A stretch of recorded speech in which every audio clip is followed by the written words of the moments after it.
In this week's tutorial, I'm going to be showing you guys how to put text behind any moving object in Final Cut Pro in seconds.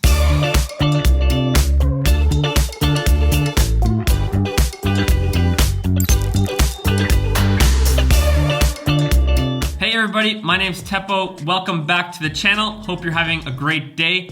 If you're new to my channel and you haven't yet subscribed, make sure you hit the subscribe button because I'd love to have you a part of this community. But if you have been subscribed for a longer time, you've probably been noticing that in previous videos, I've been doing this really unique technique where I have this text behind moving objects. And in the past, doing this technique would have been really tedious. You'd literally have to put a mask onto the text and mask out the text wherever the person or the object is moving, and you'd have to mask it out and go frame by frame, and depending on the length of your clip, that could literally take you hours. Which really just doesn't make it worth it, especially for making YouTube videos. I'm not gonna spend hours masking out a text just for a few seconds of a clip. But now, with Motion VFX's mRoto AI, within seconds, you can literally mask out an object or a person and put a text behind it. So let me show you how. All right, so let's open up Final Cut Pro and I'm gonna show you how to use mRoto AI. So first, I'm gonna drag and drop the clip that I want to track with mRoto AI.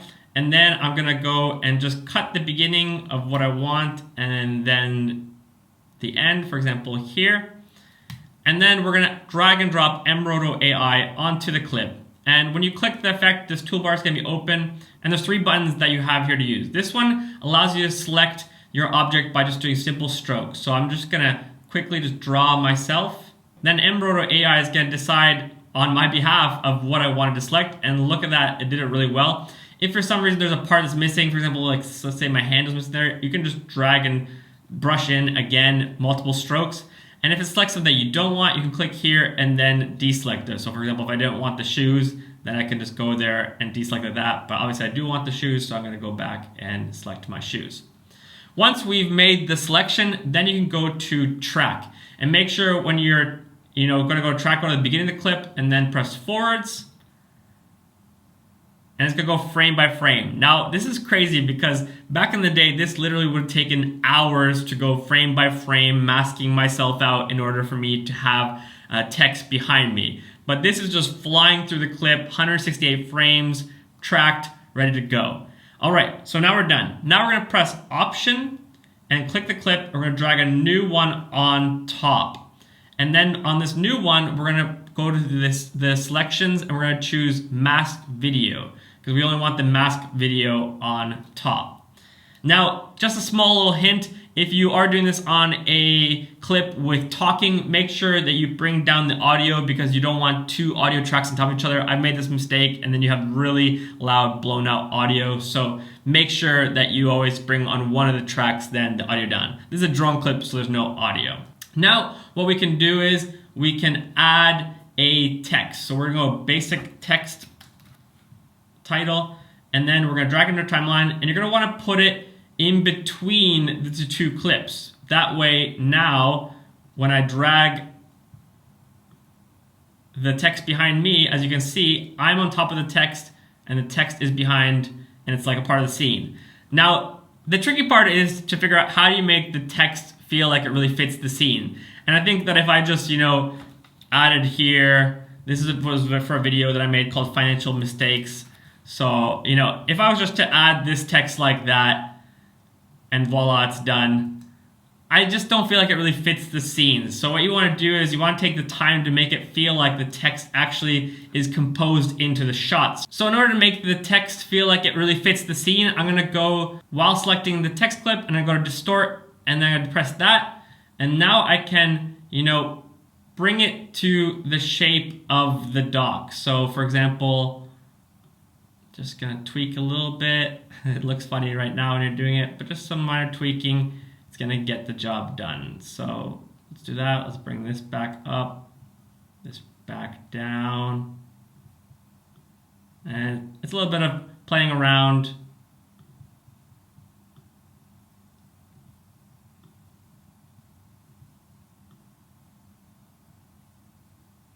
But already this looks a lot better. And now it looks more like it actually fits the scene. Now, when I play, I'll just bring the text a little bit above the dock. Now when I play, I'm walking above the text and it feels like the text is a part of the scene.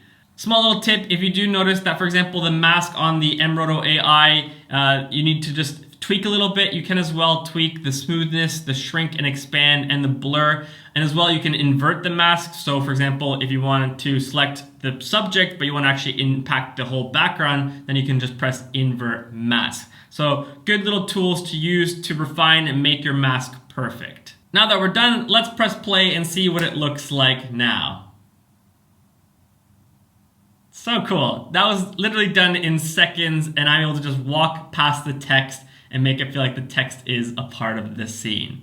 As you can see, mRoto AI is a really powerful tool, and this is just one of the use cases for it. Really, the possibilities are endless. For example, you could mask out your subject and then do color grading or color correcting, perfecting the skin tones, or you can isolate your subject from the background and add 3D tracked, really cool motion graphics behind your subject. Really, it's up to you to see how creative you can get with the tool. If you are interested in trying out mRoto AI, you can use the link in my description to get a 14-day free trial, which means you can test it out, see if it works well for your needs, and then you can decide whether you want the 2D plan for $24.99 a month or the 3D plan for $29.99 a month. This comes with mRoto AI and then a bunch of other really powerful tools from Motion VFX. For example, I love the M Surface Tracker, really easy to use and really great if you ever want to add some sort of text or logos or some sort of things to a wall or some sort of object or surface. There's just so many cool tools in this pack. With mRoto AI, not only are you going to level up your videos, but as well you're going to save so much time, which in my opinion is worth the investment because time is money. So for $25 or 30 bucks a month, if you're able to save hours by not having to manually mask out something and instead just use mRoto AI, then I think it's totally worth it. So try out the 14-day trial, see if it's good for you, and then decide which plan you'll like to get. All right, hopefully you enjoyed this video. If you're interested in learning more, I've also done a tutorial on how to add text to moving objects, so you want to check out this tutorial here.